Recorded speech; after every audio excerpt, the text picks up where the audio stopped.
Constitution, Article 54(2) is very clear. It says at the very least. That means that the threshold we should be looking at should be more than 5%. It is very disappointing that of the 39 institutions, public institutions for that matter, Honorable Speaker, that the committee visited, only one had fully complied with the requirement of not less than 5%. Honorable Speaker, Article 27 of the Constitution, in its entirety, and in specific clause 4, indicates that no person should suffer any discrimination because they are differently abled. Honorable Speaker, we have the legislation in place. We have the policy of various relevant ministries in place, but we fail at implementation. Honorable Speaker, it is the same thing that happens to the 30% for AGPO that is supposed to be set aside for women, PWDs, and the youth to access opportunities from public and private institutions. And it is quite a disappointing thing, Honorable Speaker. We cannot only have the law in academia. The law was supposed, or rather the intention of the drafters, was for the Constitution of 2010 to be wholly implemented.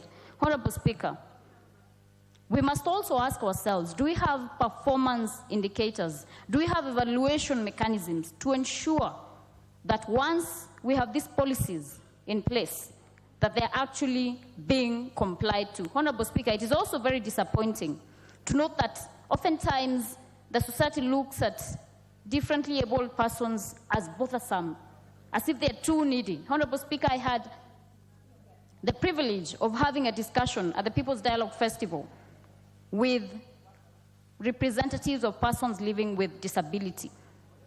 And firsthand, you can tell that they are disadvantaged from the very dint that they were created that way, or sometimes perhaps along the way in life they had accidents. And it is a very unfortunate situation that we must also focus on mainstreaming implementation in even the private sector. Most of these institutions, they lack the basic infrastructure, mere basic infrastructure, to ensure that differently abled persons have access to these facilities, even health facilities, despite the fact that there is law in place and the 203 Act stipulates that differently abled persons must be facilitated with infrastructure to ensure that they access certain facilities. It is therefore the right time, and I have seen that the committee has recommended implementation within 3 months. Of course, perhaps they can give some more time for implementation and also follow up. I want to request the committee to follow up on whether it has actually been implemented, because we do not even need any subsidiary legislation. The law and the Constitution is very clear. That means that those institutions are not compliant with the Constitution of 2010. So, as a House, we must ensure that we fully implement the 2010 Constitutions and support persons living with disability. Thank you, Honorable Speaker.